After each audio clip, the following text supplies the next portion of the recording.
এখন কি দিতে হবে? এইটা দেন। এটা কি মরিচের গুঁড়ো? হ্যাঁ, মরিচের গুঁড়া দেন। আচ্ছা, ধনিয়ার গুঁড়ো দেন। ধনিয়ার গুঁড়ো এটা না?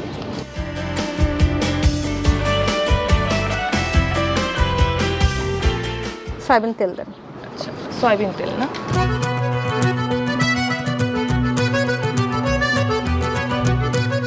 এবার আমি এটা মাখাচ্ছি। আসলে হাতে আমাদের সময় কম, আমরা মাংসটা 1 ঘন্টা এইভাবে মাখিয়ে রাখি। হ্যাঁ। যেহেতু আজকে আমাদের সময় কম, তাই আমি 10 মিনিট মাখিয়ে রাখবো। আমি এটা ঢেকে রাখছি। আচ্ছা, ঠিক আছে।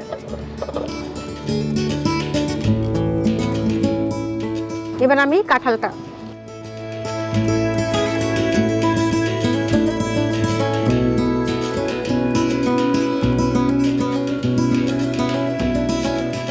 আমি একটা আমাদের দর্শককে দেখাই, কাঁঠালটা কিন্তু আসলেই হচ্ছে কাঁচা।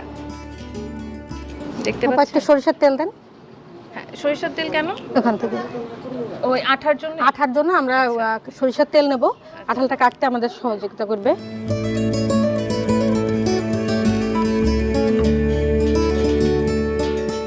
হ্যাঁ, এটাকে এঁচড় বলেন তাই না? জি আপু। আচ্ছা, এটা দিয়েই রান্নাটা হ্যাঁ, হবে? এটা দিয়েই রান্না আর হবে। ভিতরে যে বিচিটা বিচিটা আমরা একটু খুলে ফেলবো।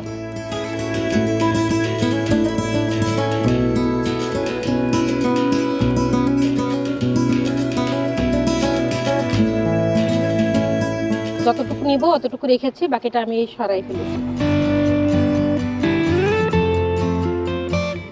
দর্শকদের উদ্দেশ্যে আমি বলছি, বটিটা কিভাবে ছাড়াতে হবে। বটিটা আপনারা আগুনে পুড়িয়ে নেবেন, তাহলে বটিটার আটাটা ছাড়াতে সুবিধা হবে।